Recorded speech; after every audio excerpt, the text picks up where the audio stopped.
In this video, our goal is to learn how to assess normality or how to check if a data set is normally distributed. And why is that of importance? It is because up until this point, we have just been saying, oh, this random variable x is normally distributed, or at least approximately normal. And we've been basing that off the fact that if we plot a histogram, it could be a relative frequency histogram or a frequency histogram of the data, and we find that it is bell-shaped and symmetric, then we can claim that it is normally distributed. There's a caveat to that. That only works when you have large data sets. In the event that you have a small data set, we might not be able to get a histogram that has a clear-cut, symmetric, and bell-shaped property. And so we need to devise or come up with other ways of assessing the normality of a small data set and see if it still can be assumed that it follows or it comes from a normal distribution. So, to get to the crux of the matter, in order to assess if a small data set in particular has a normal distribution, we use a normal probability plot. So normal probability plots, for the sake of emphasis, are used to assess the normality of a data set. A normal probability plot would usually involve a plot of the observed data values, the actual raw data values, versus the normal scores. That brings up a question. What's up with the normal scores? What are they? A normal score is usually the expected z-score of the data value, assuming that the distribution of the random variable is normal. We're going to be using technology in order to help us compute the normal score, so don't worry about that. Then we have the steps for drawing a normal probability plot. The first step is to arrange the data set in an order. Then you will now assign an index to the position of each of the data value in the ordered list. Then we'll use this I, the index of each of those numbers, along with the sample size n in this formula to compute the expected proportion of observations less than or equal to the ith data set. Then in step 3, we'll find the z-score corresponding to fi. Then in step 4, we do the plots. Well, enough of all of that story. Let's take an example.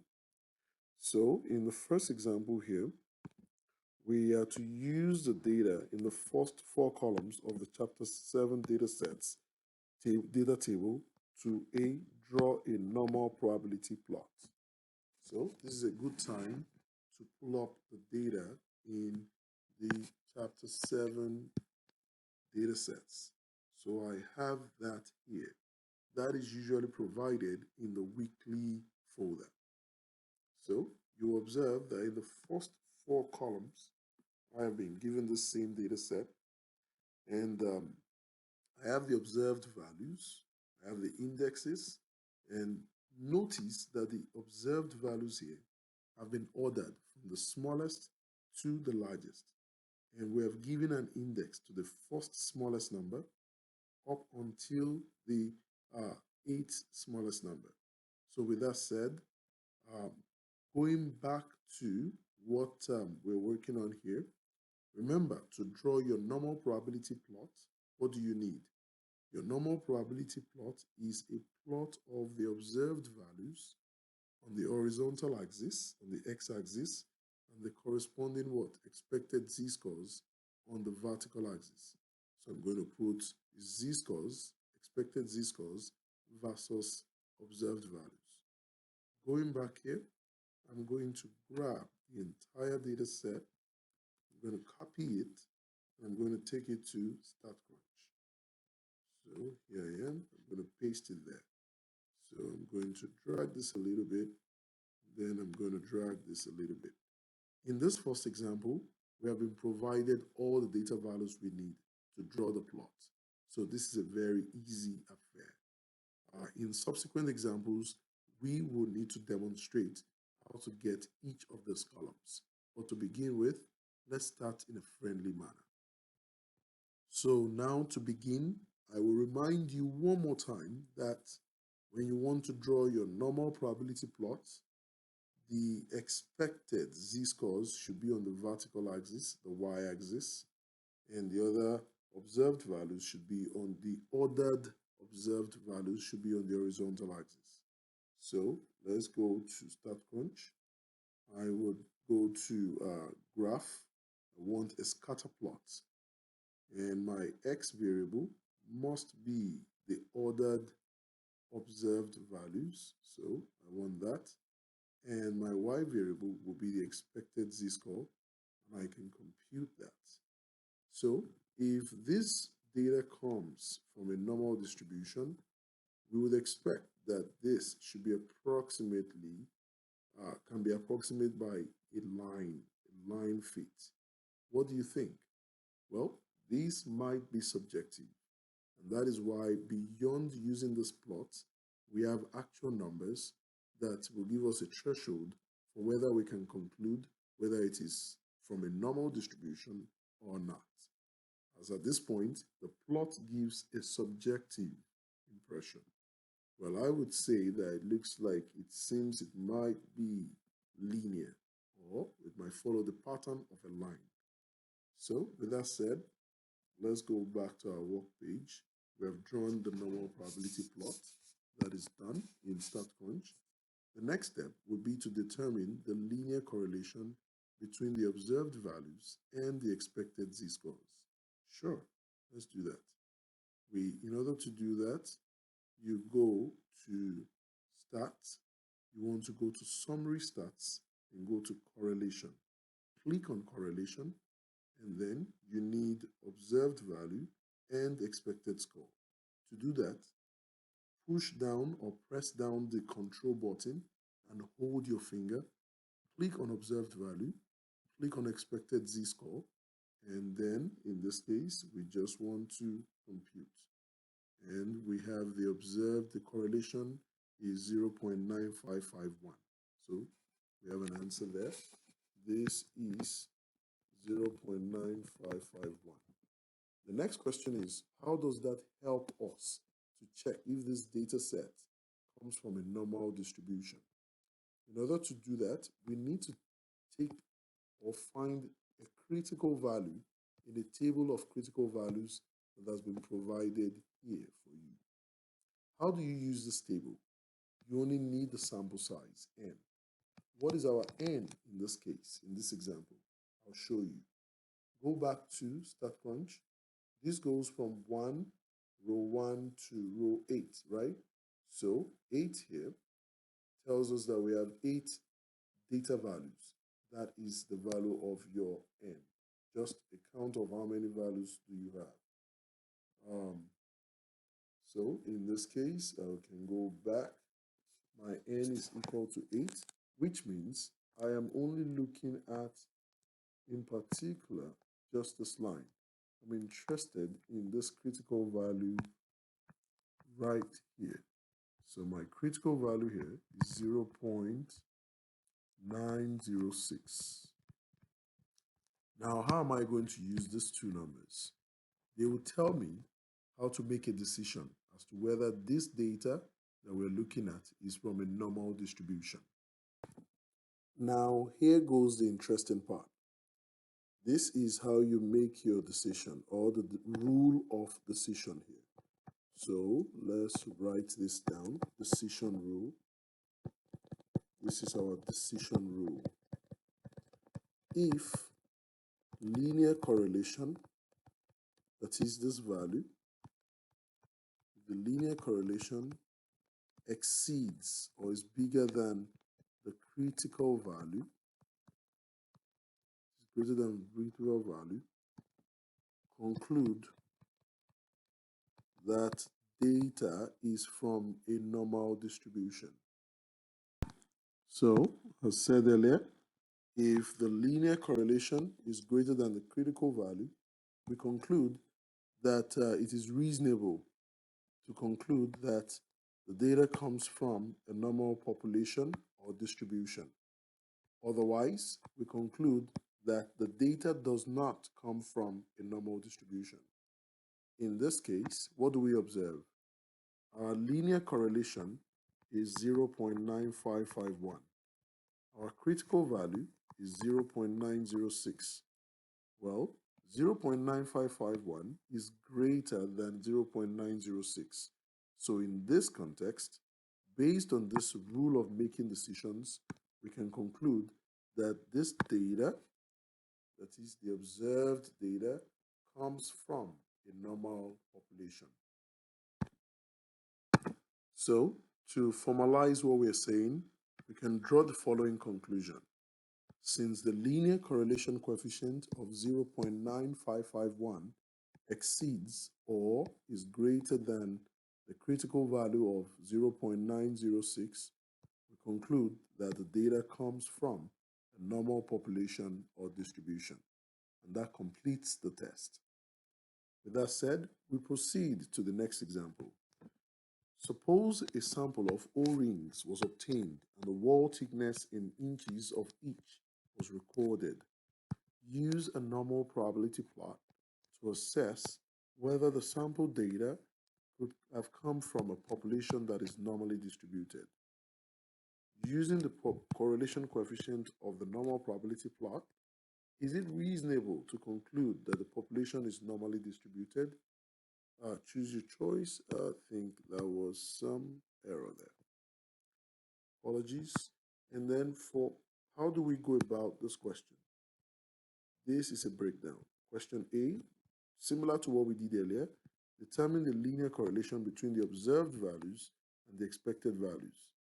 In this case, you might observe, if we look at the data first, that we don't have the expected z-scores yet. Let me show you the data. Here the data is. I'm going to copy the data. I'm going to take it to StatCrunch. I'm going to paste it here. So let me drag this a little bit. So the first step would be, I have the observed values.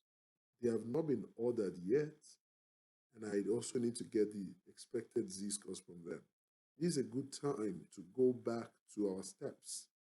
First of all, let's see. We want to sort our data.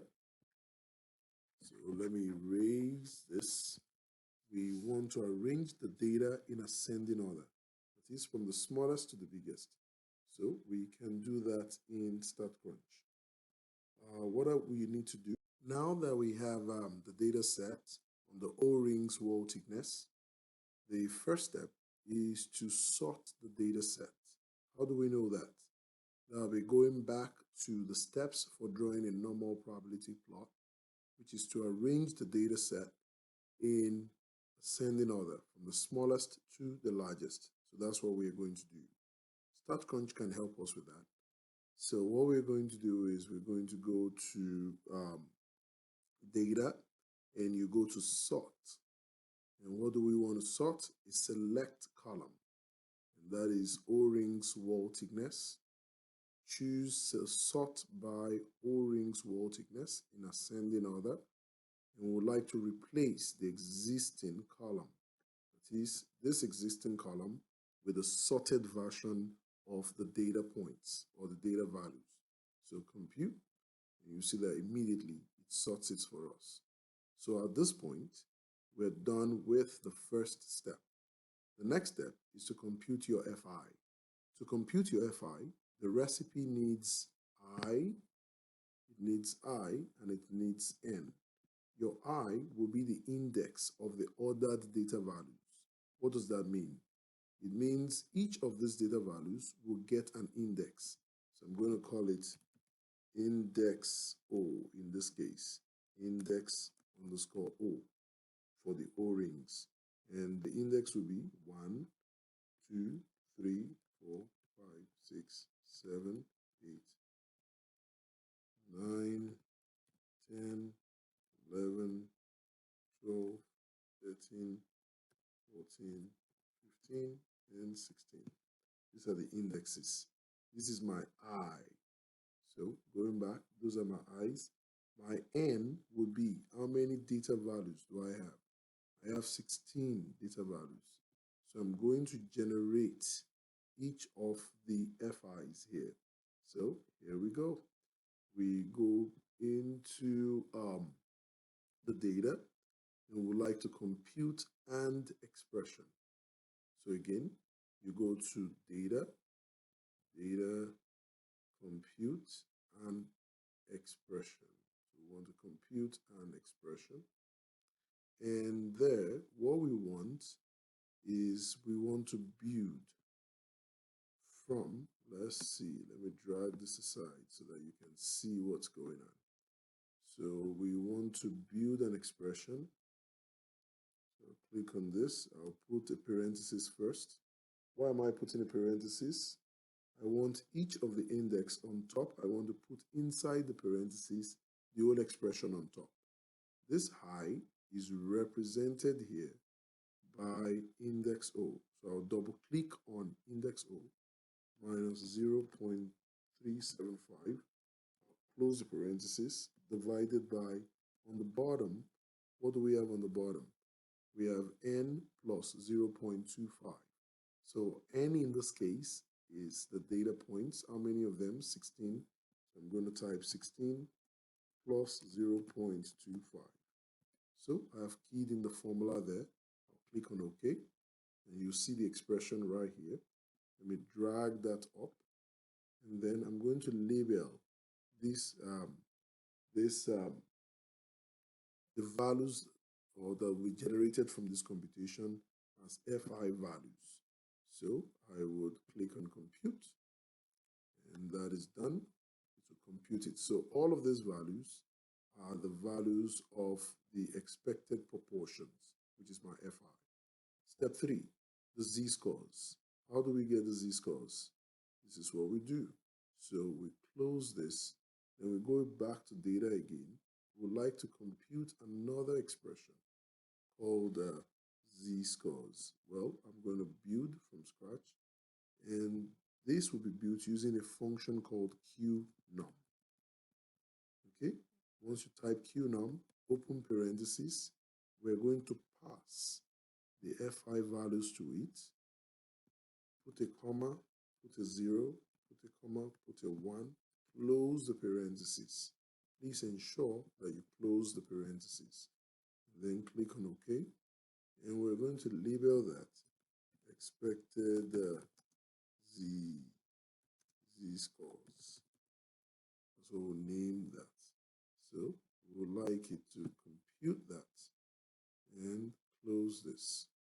And once you've done this, then remember, if you want to plot your normal probability plot, you need the expected z-scores on the vertical axis. So let's try to do that. We go to graph, go to scatter plot, and on the y-axis, you want the expected z-scores, and on the other axis, you want the raw values here, the O-rings thickness. So that will go here, the O-rings wall thickness. Okay, and then compute. So this will be your normal probability plot, which if this distribution comes, or these data sets come from a normal distribution, we expect it to follow approximately a linear pattern. Well, this is all relative. So to continue with the problem we're trying to solve in this case, so we go back here. We want to determine the linear correlation between the expected z-scores and the observed values. To do that, let's go back to StatCrunch.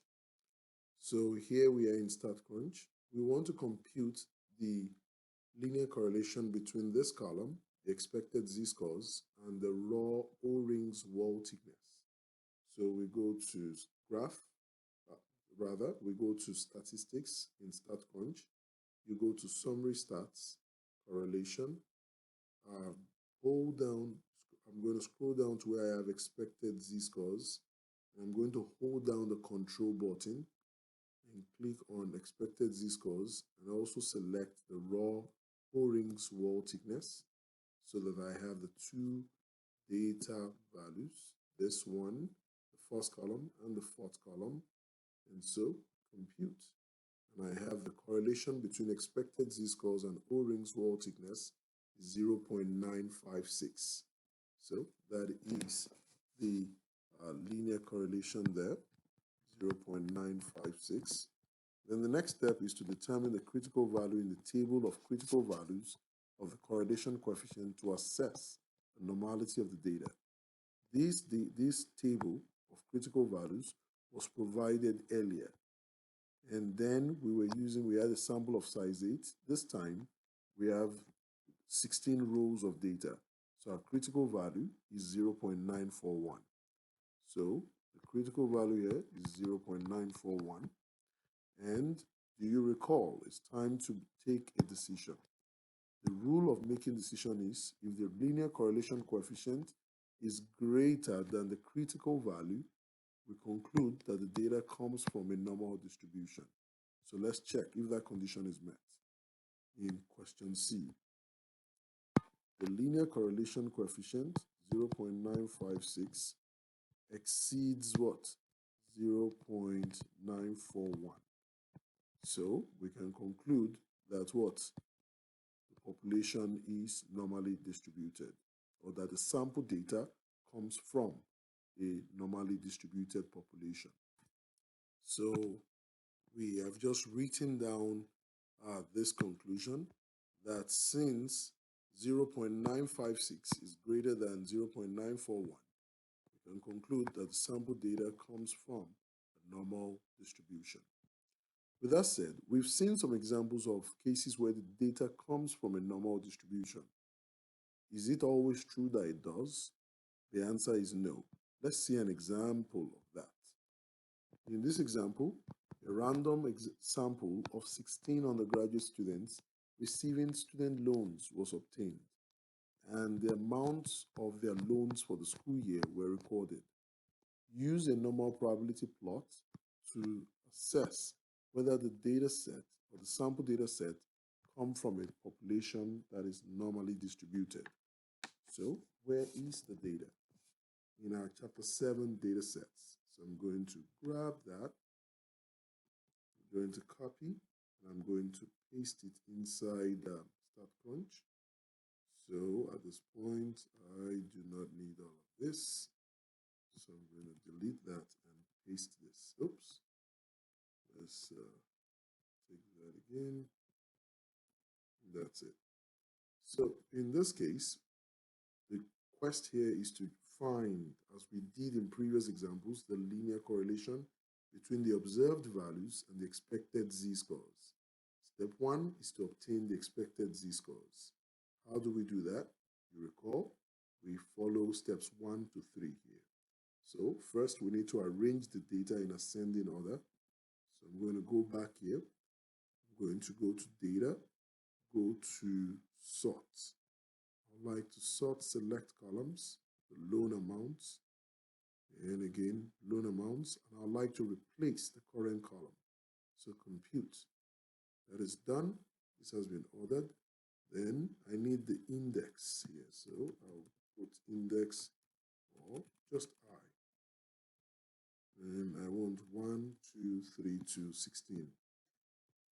So I have the indexes here from 1 to 16. Then after getting the indexes, you recall that we need to compute our FIs. So our FIs will be computed in the following way. I will go to data, compute an expression, and I'm going to build the expression up. So this is going to be open parentheses. I would like I indexes minus 0.375, close parentheses. That will take care of the numerator here. This will take care of the numerator. And then divided by open parentheses, back N here is 16. That is the 16 data values. So I have 16 plus 0.25, and I would OK that. I'd like to label that F underscore I. So compute that. That is done. So at this point, I've computed step 2. Step 3 is to get the z-scores. So going back to Start Crunch, go again to data. We go to compute an expression, and we want the Q norms again. So I'm going to just grab this because I already have FI here. All right, just to illustrate this, let me build this from scratch. So type Q norm, open parenthesis, and supply the FIs to it, put a 0, put a 1, then close parenthesis. And then click on OK. We would like to name that what? The expected z scores and compute. All right, so we have the expected z scores there. And the next thing is to get our graph. So we look at the scatter plot in this case. Our y variable, let me drag this aside, is always the expected z-scores, and our x variable will be the raw values that have been ordered, loan amounts, and then compute. So we have what? We have this. I would definitely argue that this is not linear at all. But if we're in doubt, so first of all, back to the question. Looking back at the question, if we're using the normal probability plot to assess whether it comes from a normal distribution, I would argue that it does not, because the graph does not show any linear pattern in this case. So then the next step would be to find the linear correlation coefficient. So I'll go to statistics, go to summary stats, go to correlation. I'd like to look at the correlation between expected z-scores and loan amounts. So I'll hold down the control button and I'll choose loan amounts and choose expected z-scores and compute. The correlation, the linear correlation coefficient is 0.9168. So I'll take that to my working board. So before we move on, based on what we found in the histogram, in the scatter plot earlier, we saw that the normal probability plot does not show a linear relationship between the expected z-scores and the observed values. What might this suggest? Well, if we're in doubt, the next step, as we have just done, is to find the linear correlation between these two variables, the expected z-scores and the observed values. And what we got is 0.9168. So let me drag this up. Just in case 0.9168, then we need to find the critical value corresponding to, for n equals 16, since we have 16 data values, and we got that earlier, it was 0.941 from the table of critical values, 0.941. So the critical value for this is 0.941. And immediately we recall our decision rule. The decision rule says that if the linear correlation is greater than critical value, we can conclude in the affirmative that the data comes from a normal distribution.